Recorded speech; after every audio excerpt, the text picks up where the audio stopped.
Olá, sejam todos muito bem-vindos ao Além do CNPJ, um podcast do Carminati Dangui Advogados.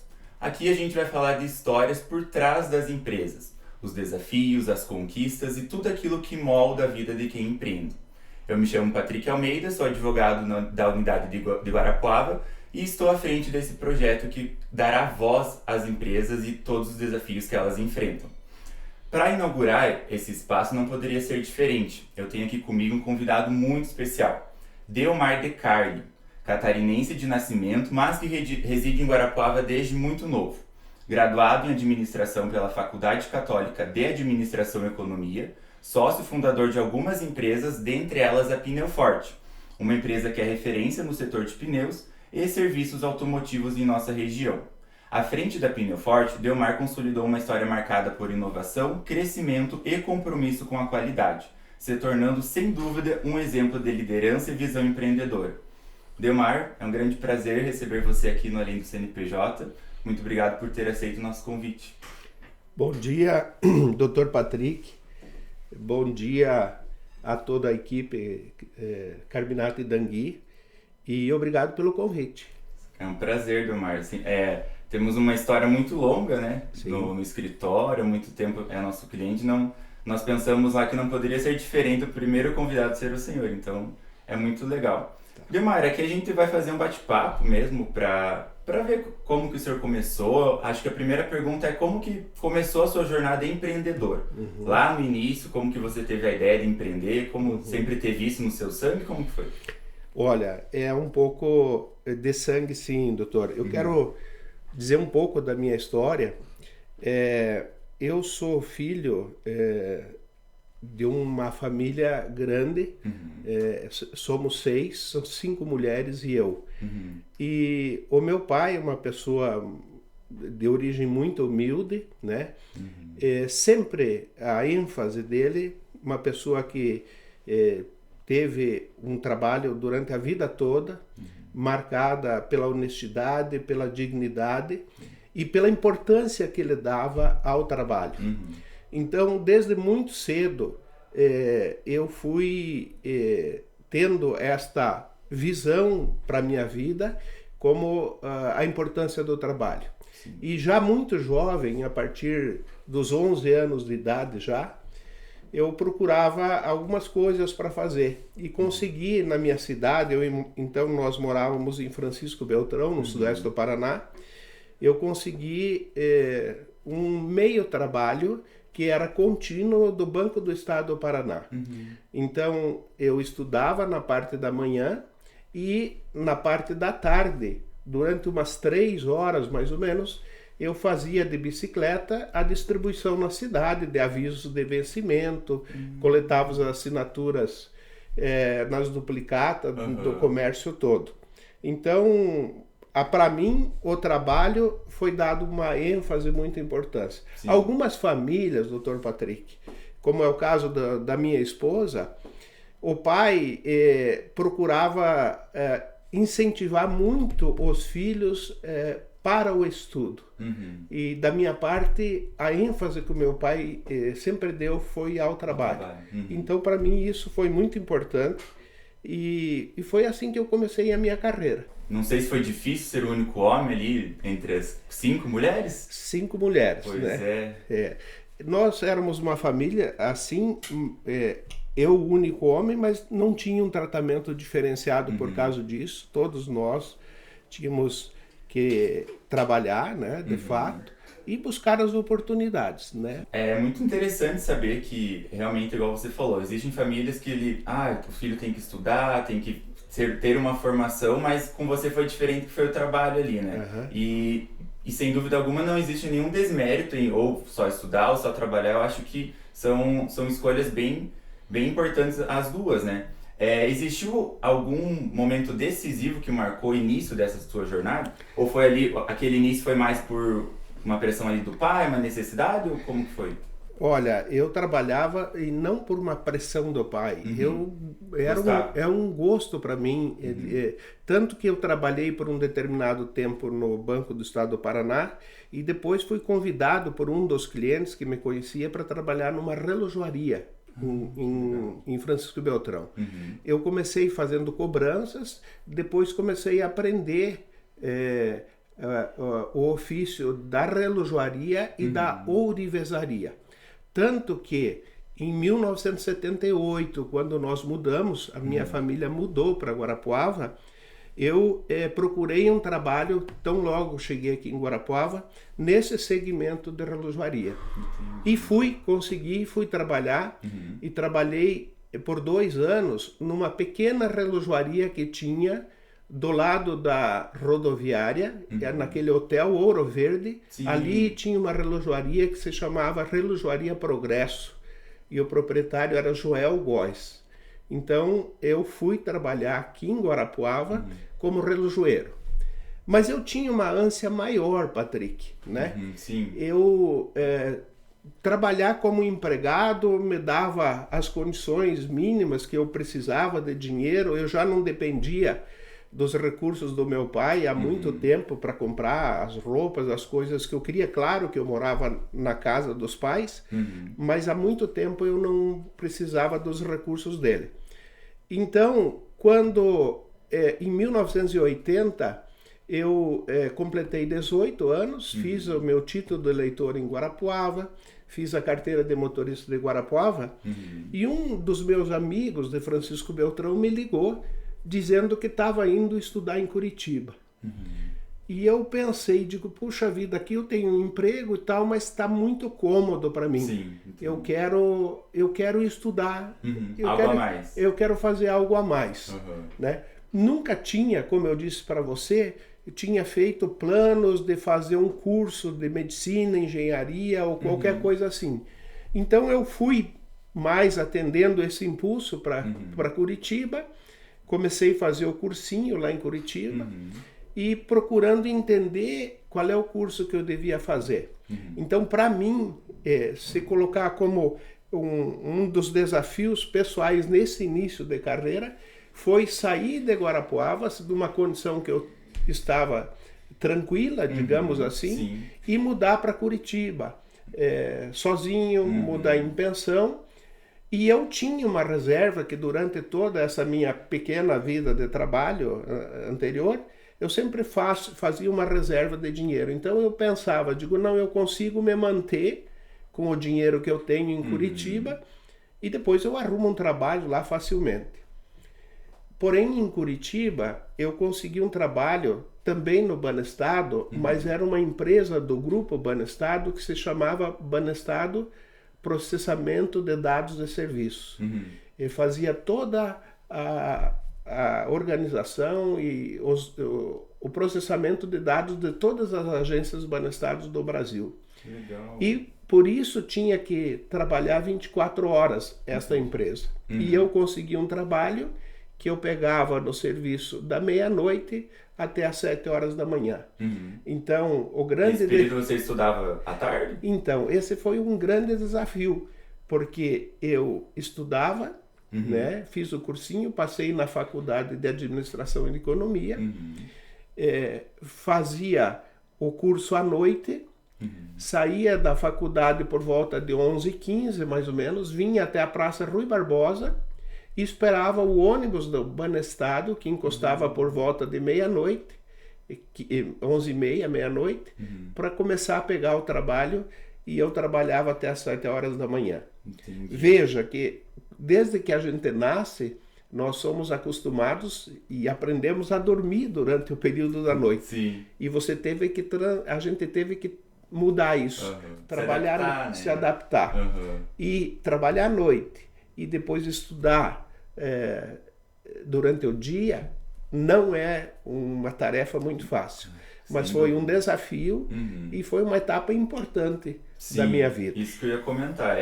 Fácil com certeza não foi, mas moldou quem é o senhor hoje, né? E sem dúvida foi essencial para o crescimento, né? Exatamente. A gente vê que hoje muitas pessoas fazem essa dupla jornada, mas muitos talvez não valorizam quando não precisa, né? E aí dá para ver que o senhor realmente foi uma escolha para mudar de vida, né? O senhor saiu lá daquilo que estava cômodo, né? E quis, não, eu quero algo a mais, eu não quero ficar limitado aqui em Guarapuava. Isso é muito legal. E Delmar, a Pneu Forte não foi a primeira empresa que o senhor criou, né? Como que foi assim a criação olha, essa é a minha primeira empresa, deu certo, depois de se formar, como que foi? Então, mesmo no Banestado, eu comecei dentro da Banestado Processamento de Dados e Serviços, um serviço simples, como conferente dos relatórios, dos documentos que eram digitalizados. Certo. E internamente tinha muitas oportunidades de crescimento. E eu fiz concursos internos, treinamentos internos para ser programador de computadores e estava fazendo já a preparação para assumir como analista de sistemas. Quer dizer, dentro da carreira de processamento de dados, eu estava tendo sucesso também no Banestado. Porém, alguma coisa ainda me deixava inquieto, porque mesmo conseguindo sucesso dentro da carreira, eu sempre era um empregado e não tinha como ser dono do Banestado. Sim, sim. E eu não definia isso, mas era um sentimento que eu tinha. Era algo interno do senhor. Algo interno. E no término da faculdade, terminando a faculdade, eu precisava fazer o trabalho do TCC, de conclusão de curso. E a nossa equipe, e nós fazíamos em equipe, optou por fazer um TCC que era um estudo de uma panificadora em Curitiba que estava fechando. E o dono dessa panificadora nos deu a oportunidade de entrar dentro da panificadora. Nós fizemos todo um estudo financeiro, contábil, de fornecedores, de potencial de mercado. E o nosso trabalho do TCC foi apresentar uma solução para esta panificadora. E isso despertou algo em mim. Terminando a faculdade, o meu pai, que continuava em Guarapuava, ele era sócio de uma cerealista. E por acaso nós entramos numa das conversas que tivemos, que se não era o caso, eu vir de Curitiba e ele sair da sociedade que ele participava e nós montarmos uma nova cerealista. Você com eu com meu pai. E daí eu vi ali uma grande oportunidade, né? De ter o meu negócio, né? E eu não tinha muito recurso até então, e ele tinha um pouco mais. Nós fizemos uma composição na seguinte percentual. Ele entraria com 60%, né? Toda a parte de imóvel, de equipamento, ele comprou, e da parte de giro, 60% era dele, e 30% eu consegui colocar na sociedade. E começamos, em 1985, fundamos a Cerealista de Carli, ali no bairro dos Estados, com o nosso objetivo, e atuamos na região com compra e venda de feijão e arroz. Comprávamos, beneficiávamos, empacotávamos e distribuímos nos comércios, na rede de supermercados de Guarapuava e depois um pouquinho mais extenso na região. Então eu consegui trazer a teoria que aprendi na faculdade e juntamos com a prática que meu pai tinha de trabalho já numa outra cerealista. Foi 5 anos de muito sucesso, felizmente. A nossa empresa cresceu, nós compramos um caminhão, montamos uma pequena transportadora para transportar nossos produtos, veículos que faziam a distribuição. Eu tive a oportunidade, então, de desenvolver com mais liberdade, né, todos os aspectos da administração dentro de uma empresa em que eu tinha participação. Esse foi um aspecto fundamental no meu início de carreira. Em 1990, Patrick, eu sempre, você vai ver na história, sempre tive sócios. Mas a palavra majoritário é uma palavra numa sociedade que, no meu ponto de vista, ela é muito pesada. Me parece que a majoritário, de fato, tem mais poder, tem mais mando, decisão. Decisão, né? Isso me incomodava um pouco. E então eu conversei com meu pai. Digo, olha, pai, eu não tenho condição de lhe comprar os 60% e nem tenho interesse de repente de igualar, porque eu sabia que foi ele que sugeriu, né? Eu não tinha na época condição de comprar 50%. Então eu digo, pai, compra os meus 30%, o senhor fica com 100%, a empresa está indo muito bem, está funcionando, e eu vou partir para um outro negócio. E ele entendeu perfeitamente. Aceitou? Aceitou tranquilamente e comprou os 30% que eu tinha direito. Entendi. Aí eu tinha toda aquela bagagem do TCC que nós fizemos para montar uma panificadora. E eu digo, eu vou montar uma panificadora em Guarapuava, que eu tenho o conhecimento para fazer isso. Tinha o teórico, vamos ver se na prática ia dar certo. Funciona, né? Fiz uma pesquisa de mercado e identifiquei um ponto ali na Praça Cleve, né? Digo, aqui é um ponto para uma boa panificadora. Porém, também não tinha todo esse recurso para montar uma panificadora. E eu conhecia já há algum tempo o Márcio Cleve Canestraro, que era teu colega de profissão, né? Advogado também, nós éramos amigos aqui em Guarapuava. E eu convidei, digo, Márcio, você não quer ser meu sócio num projeto que eu tenho de uma panificadora? Apresentei para ele, apresentei para o pai dele. E eles se interessaram, nós juntamos o capital, compramos um imóvel que fica bem na esquina ali da Praça Cleve e montamos a Panedouro. Sim.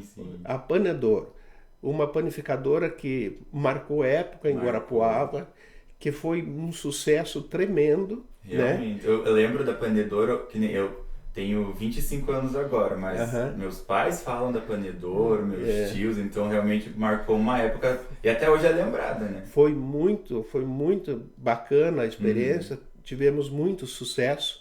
Então, são dois pontos assim importantes que marcaram a minha vida de início de empreendedor. E na Panedouro, você comentou, Ademar, que lá atrás a palavra majoritária ali te incomodava. como que foi na divisão na Panedouro? Então, você conseguiu ter mais autonomia? Sim, neste caso, quando eu convidei o Márcio, eu falei, olha Márcio, eu quero um sócio, gostaria de tê-lo como sócio, não quero ter 51%, mas também não quero ter 49%.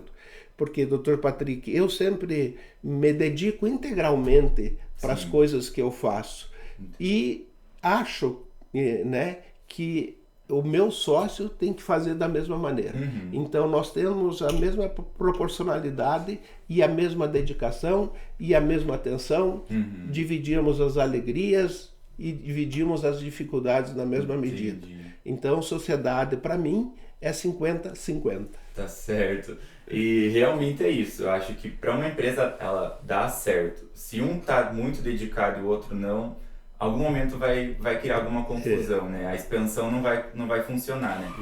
E dois ramos ali, cerealista e planificação ali, não tão parecidos, mas também não chega a ser tão diferente, mas a parte ali de pneus, recapagens é bem diferente. Como que aconteceu essa mudança? A Panedouro realmente foi um sucesso, mas ainda tinha aquele sentimento de posso algo mais, posso crescer? Como que foi ali nessa época da Panedouro? Eu posso dizer para você que na época em que eu participei da Panedouro, esse período nós estávamos no auge. Mas eu tinha uma frustração, porque, Patrick, o ramo alimentício, e esse ramo é um ramo lucrativo, né? É um produto que, sendo bem feito, prestando um bom atendimento, você vende com certeza. É uma necessidade básica. A busca de todo mundo, né? É uma necessidade básica. Porém, tem algumas coisas que nos deixam frustrados. Por exemplo, você faz lá uma série para enfrentar a tua vitrine de 10 bolos, por exemplo, para vender, e você tem um período para isso. Tem validade, né? Vamos dizer que o bolo você faz, ele no máximo com 4, 5 dias ele tem que ser consumido. Muito embora tenha todo um cuidado, tenha armazenado em balcão frigorífico e tal, mas ele tem um período de validade. E quando essa validade chega, você tem que dar uma destinação. Você não pode simplesmente pegar e doar esse bolo, porque também não pode ser consumido. Então tinha alguns produtos desses que você tinha que pegar prontinho e jogar no lixo. E descartar. Isso me causava uma frustração. Porque ver um produto alimentício ter que ser jogado fora é muito frustrante. E tem a questão do pão. Porque você tem uma estatística, nós fazíamos uma estatística, qual é o horário do dia e qual é o volume de pães que deveria ser produzido, porque é naquela hora que o cliente vinha buscar na saída da escola, entre 5 e 6 horas. Cafezinho. E o pão tinha que estar quentinho. E você fazia um número de pão, 3, 4, 5 mil pães. E naquela hora dava uma chuva torrencial e aquela pessoa que estava acostumada a passar na padaria não passava na padaria. E aquele pão ficava ali. Então isso para mim me incomodava bastante. E tinha um segmento, que é o segmento de pneus, que sempre me chamava a atenção. Por quê? Porque era um produto. Pneu é um produto, não é que nem uma panificadora que você faz 100 tipos de produto, de pães, de doces, de salgados e tal. Vários segmentos. É um produto. E esse produto, a validade dele é 5 anos. E você não descarta um pneu. Então, eu me chamava a atenção. Eu digo, eu tenho que, de alguma maneira, entrar nesse segmento. E se você lembra, Patrick, na diagonal, ali na Praça Cleve, tem a loja de Pascoal. E eu fornecia lanche para os funcionários da De Pascoal. Eles ficavam no sábado à tarde lavando louça, lavando o pátio, o ambiente de trabalho. No sábado, às vezes, eles trabalhavam até mais tarde. E eu fornecia sanduíche durante a semana para as pessoas ali. E toda segunda-feira eu ia até o gerente para fazer o acerto do que eu fornecia durante a semana. E o gerente da De Pascoal, na época, era o Rubens Castizucchi. E numa desses acertos, uma segunda-feira, estava bem tranquilo, eu avancei um pouco nas conversas que tive para ele. Digo, Rubens, como é que é esse segmento de pneus? É realmente rentável? Ele tem um giro importante, tem uma aceitação e tal? E ele, um pouco curioso, disse, por que você quer saber, Delmar? Digo, não, porque eu tenho interesse, me chama muita atenção, eu gostaria de trabalhar com pneu e tal. Ele já ficou ali na dúvida, o que ele está de olho no serviço aí, né? E ele disse assim, olha, Delmar, é um bom segmento. E se eu tivesse oportunidade, eu teria o meu negócio também, porque ele era gerente da De Pascoal. E ali foi um primeiro momento, mas nós começamos a trabalhar essa possibilidade de nos associarmos e montar uma empresa.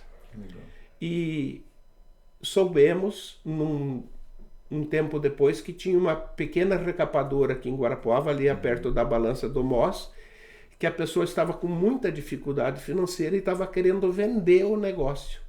Então nós fomos até essa pessoa, começamos a conversar, começamos a negociar e acabamos arrendando o prédio, compramos o estoque dele, assumimos todos os funcionários e eu e o Rubens, que nesse momento já tinha saído da De Pascoal, fundamos a Pneu Forte, que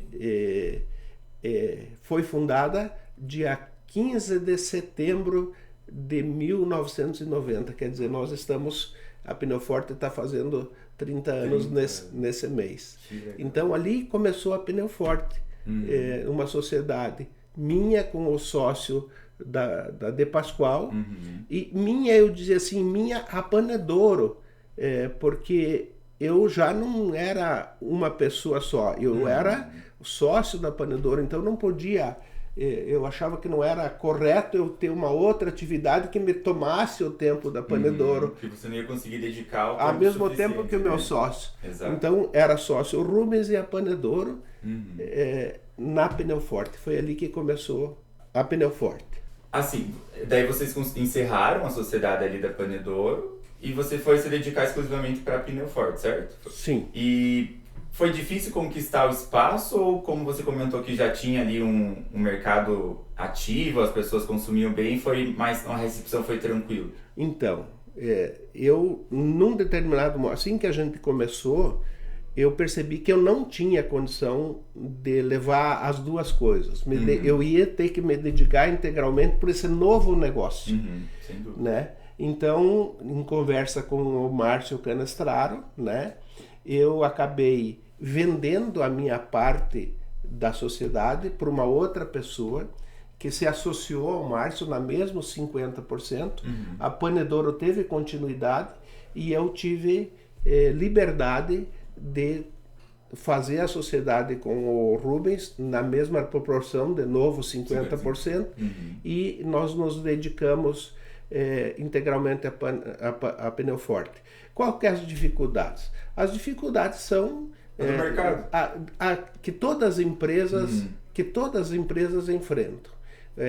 Uma empresa nova no mercado, que precisa conquistar o mercado, que precisa se apresentar, ganhar confiança, mostrar um produto de qualidade, ter um bom atendimento e lutar para conseguir o seu espaço. E o nome, teve alguma origem, alguma coisa específica ou realmente é demonstrar a força do pneu que vocês vendiam? Então, tem alguma coisa? Esse foi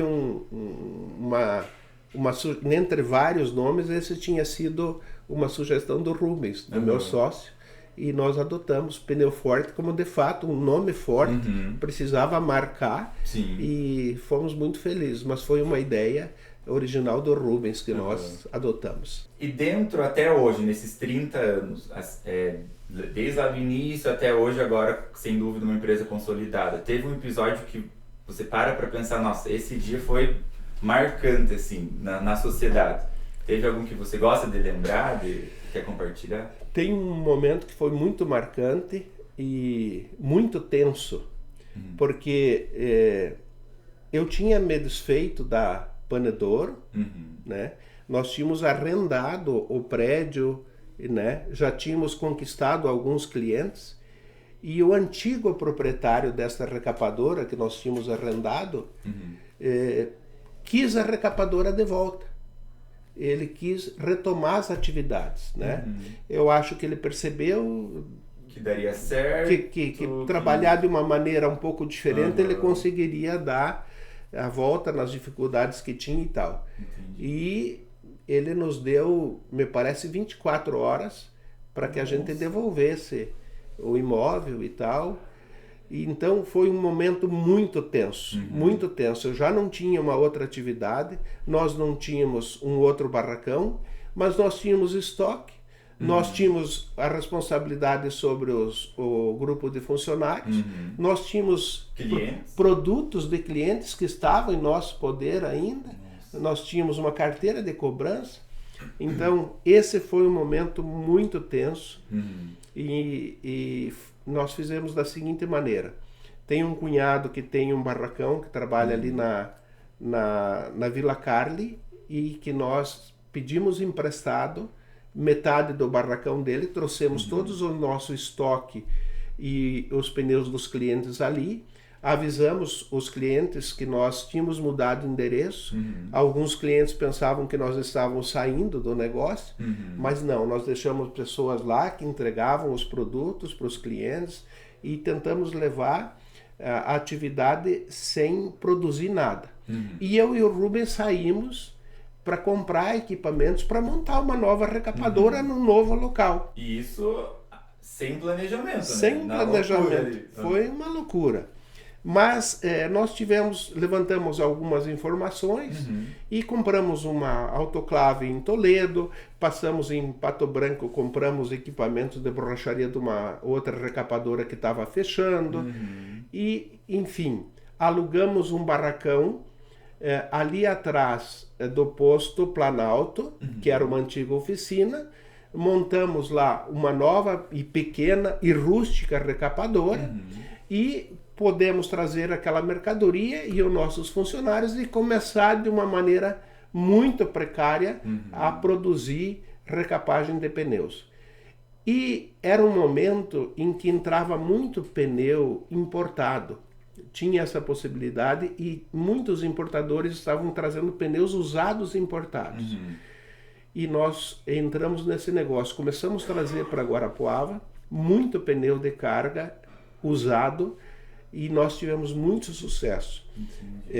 Vendemos muito desse pneu e recapávamos também. Então nós, com esse trabalho, começamos a montar um novo local, um novo prédio, ali às margens da BR-277, do lado da Cimex. E ali nós montamos um pequeno barracão no começo, que à medida que o tempo ia passando, a gente ia aumentando, modular, e nós demos início à nossa história, então ali como matriz ali do lado da BR-277. Esse foi um momento muito tenso. Sem dúvida, marcante. Marcante da história da Pneu Forte. Realmente, igual eu comentei, tiveram que se planejar de forma abrupta, né? Sem, não, a gente vai expandir, a gente vai sair daqui um ano, não. Ele foi de forma repentina, né? E foi um momento de crise. Isso sem dúvida, foi um momento de crise para os dois. E qual que você acha, Delmar, o papel do líder nesses momentos de crise de uma empresa? Seja que nem na sua situação que o dono ali queria reaver o lugar, para onde ir, como que vocês conseguiram, não? Se reuniram, nós somos os líderes, temos que manter a calma e fazer dar certo. Como que você acha o papel do líder nesses momentos? Momentos de crise, do meu ponto de vista, o líder tem que manter a calma, né? Tem que juntar a equipe, né? Juntar a equipe, tomar a frente, chamar para si a responsabilidade, definir os objetivos e traçar uma direção. E daí levar toda a equipe para poder atingir esses objetivos. A motivação é talvez um dos principais pontos, motivar a equipe, mantê-la motivada. Patrick, ao longo desse meu período profissional, eu defini uma coisa muito importante para o empreendedor. Eu entendo que você ser um empreendedor hoje, se você tem essa ânsia de montar uma empresa, não é a coisa mais difícil você encontrar um produto para revender ou para produzir. Não é a coisa mais difícil você encontrar um mercado consumidor, identificar e colocar o produto para esse mercado consumidor. Não é a coisa mais difícil conseguir uma linha de crédito, conseguir recurso para você levar a tua ideia para frente. Esse período todo me ensinou que uma das coisas mais difíceis para o empreendedor é você conseguir montar uma equipe e mantê-la motivada. Porque um empreendedor que tenha uma equipe motivada, ela encontra soluções para todas essas outras dificuldades. Desenvolver um bom produto, achar um mercado, fazer uma distribuição, ganhar espaço, ganhar cliente. Então, você ter na mão uma equipe e mantê-la motivado, hoje eu entendo que é um dos maiores desafios dos empreendedores. E você acha que teve uma mudança do tempo lá do início para agora em relação à mão de obra? Aquela frase que a gente sempre costuma ouvir dos empresários, tem emprego e o povo não quer. Você acha que realmente esse também é um ponto delicado de quem empreende, que conseguir mão de obra qualificada, principalmente, ainda é uma dificuldade da Pneu Forte, ou hoje, pela consolidação, a equipe tá sólida ali, né? Não, eu acho que dificuldades sempre existiram. E mão de obra também tem. Tem, né? O que precisa, o jovem hoje, ele está entrando no mercado com outros objetivos, ele já não tem, e assim, se tu perceber, hoje é muito difícil que um jovem queira ser registrado numa empresa ou que se submeta a um horário rígido de trabalho ou que se submeta a uma atividade de vendas para alguns ou de excessivamente burocrática para outros. O que nós tínhamos de dificuldade, e eu acho que continua, o empreendedor tem que identificar diante desse universo de possibilidades do mercado de trabalho, identificar aqueles que possam vir contribuir no teu trabalho. E daí dá condição de trabalho, dá uma condição, um ambiente saudável, salubre, criar um ambiente relacional importante entre a equipe, né? Ter um tratamento de respeito com o funcionário, não entendendo que ele é apenas um subalterno e tem que fazer e cumprir determinadas etapas, né? Essa questão relacional são valores que você constrói e que é muito importante. Muita gente trabalha não pelo resultado, somente pelo resultado do Olerite no final do mês, é importante, mas ele tem a necessidade de se sentir valorizado, a necessidade de perceber que ele está contribuindo. Então, o empreendedor tem que fazer uso disso, tem que entender que ele tem uma família, às vezes tem que entender qual que é a necessidade da família para procurar atender essa necessidade, para manter o funcionário dentro da tua empresa e dentro do teu time. Vestir a camisa, né? Vestir a camisa. Eu percebo algumas, hoje em dia, que esse vestir a camisa que é difícil. Justamente por aquilo que você falou de... eles não querem registrar por muito tempo, eles não querem se manter ali, se sentir, talvez igual o senhor se sentiu lá no início, cômodo, né? Eles buscam realmente algo a mais. E hoje a gente fala muito de inovação, tanto tecnológica, inovação de pessoal, de vender um produto de forma diferente. Como que a Pneu Forte vê a inovação na empresa hoje?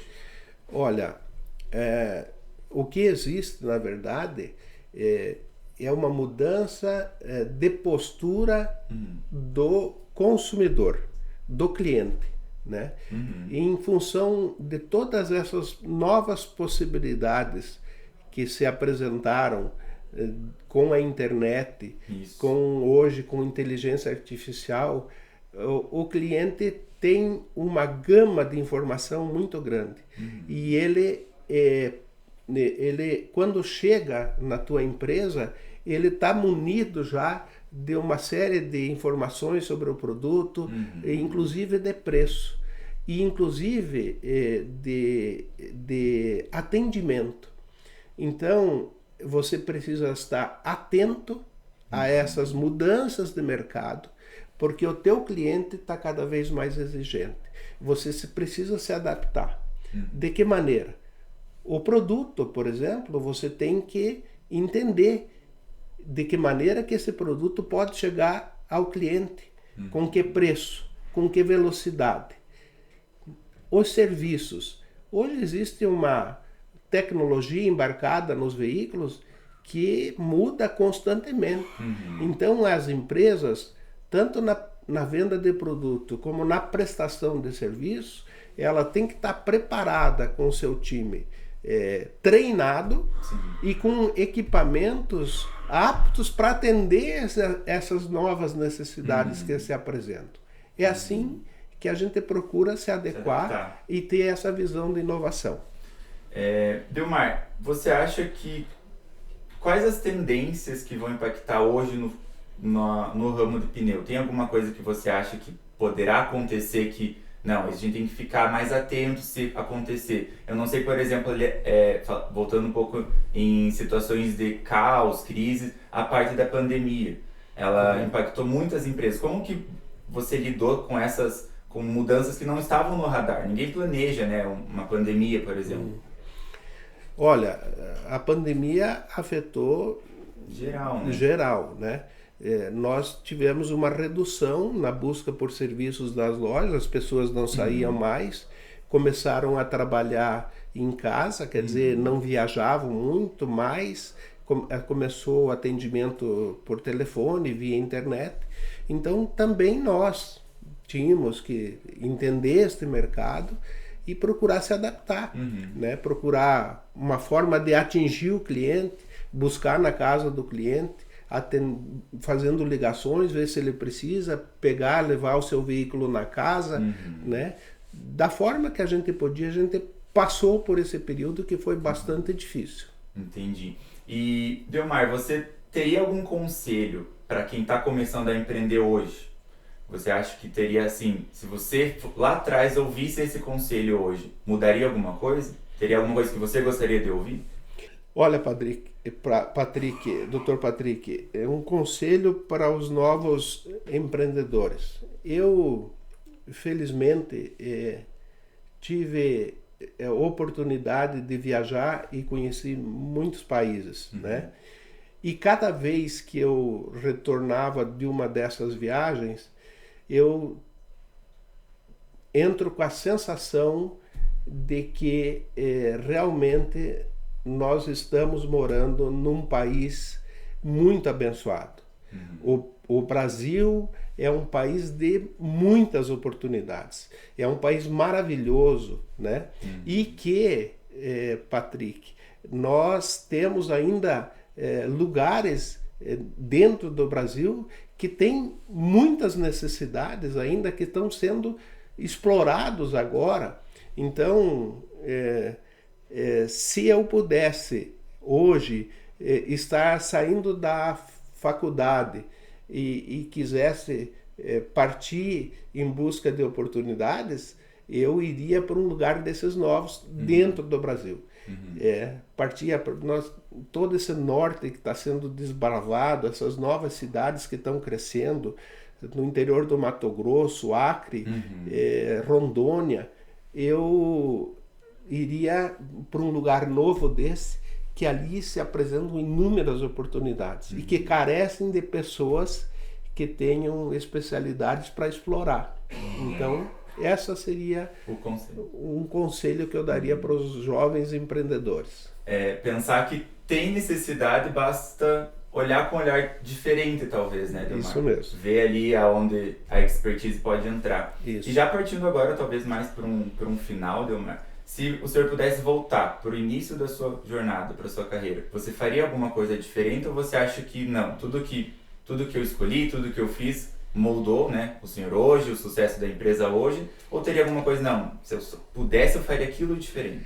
Eu acho que eu não faria nada diferente. Muito embora a gente tenha passado por momentos de dificuldade. Sim, sem dúvida. E todos, sem dúvida, passarão por momentos de dificuldades.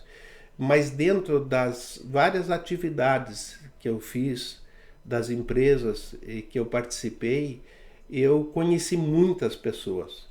Eu fiz muitos amigos, sobretudo nas equipes que trabalharam comigo, nos meus sócios. Eu vivi muitos momentos felizes. Então, eu diria com certeza que eu repetiria. Que legal, Delmar. Então, não sei, ouvindo a nossa conversa, o nosso bate-papo, eu tomo como a maior lição para o empresário acreditar que vai dar certo aquilo que você optou em fazer, né? Se dedicar 100%, tá ali acreditando no seu negócio e tentar fazer o diferencial do outro, né?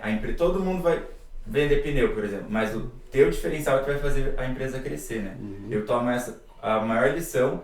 E a tua maior lição como empresário seria o que hoje?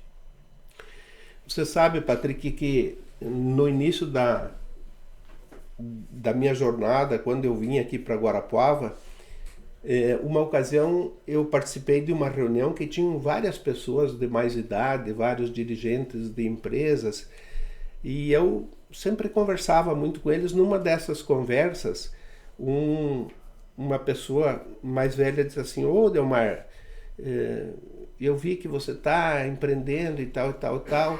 Como é que você está fazendo com os impostos? Né? Aí eu perguntei por quê. Ele disse assim: rapaz do céu, se você... eu tenho a impressão que você for recolher 100% dos impostos, você vai se sentir frustrado, você vai se sentir desmotivado. E sabe, Patrick, eu tenho uma sensação hoje de que existe possibilidade de você empreender, de você recolher os impostos, né, as obrigações legais com responsabilidade, até porque isso tem um impacto social. Sim. Mas que mesmo assim você tem oportunidade e você pode ter sucesso. O Brasil tem uma carga tributária importante e que é pesada, mas é possível você ter sucesso fazendo o recolhimento de 100% dos impostos. Dar a tua contribuição à sociedade também. Esse me parece que é uma lição que fica da minha vida empresarial aí. Seguir a legalidade, fazer certinho, dá certo. Entendi. E Delmar, tem alguma história ou algum ensinamento que representa a filosofia de vida dos seus negócios? Eu acho, do meu ponto de vista, que todo mundo, todos nós, nascemos em iguais condições. Todos nós temos condições de termos sucesso na vida. O que muda são as oportunidades que aparecem para cada um, as oportunidades que se dá e as escolhas que nós fazemos durante a vida, né? As oportunidades, a pessoa ter nascido numa família que lhe dê condição de ter uma boa alimentação, um bom acesso à saúde, uma boa escola, uma boa universidade, né? Então isso vai te dar uma condição de você entrar no mercado de trabalho, né? Para outras não. Esta outra coisa é a escolha que você faz durante a vida, né? Às vezes alguns com menos condições, porém com escolhas acertadas, diferenciam daquelas que têm todas as condições e que não fazem uma boa escolha. Mas nós todos temos condição de ter sucesso. O que nós precisamos é ter fé e acreditar. Tem 3 letras que eu poderia dizer para mim, que me definem, que eu acho super importante. I, de iniciativa, D, de disciplina e O, de organização. São coisas que eu acho fundamentais para o sucesso. Sem dúvida, Delmar. Acredito e corroboro sem dúvida alguma com tudo que o senhor falou. E, Delmar, queria te agradecer mais uma vez por ter aceito o nosso convite. Espero que tenha sido um bate-papo leve, tranquilo, gratificante. Para mim foi. Espero que para os nossos ouvintes e para quem nos assiste também tenha sido. E assim chega ao fim o nosso primeiro episódio do Além do CNPJ. Agradeço a quem nos ouviu, quem nos assistiu. Espero poder contar com vocês nas próximas, porque essa foi apenas a primeira boa conversa de muitas outras que ainda virão. Até a próxima!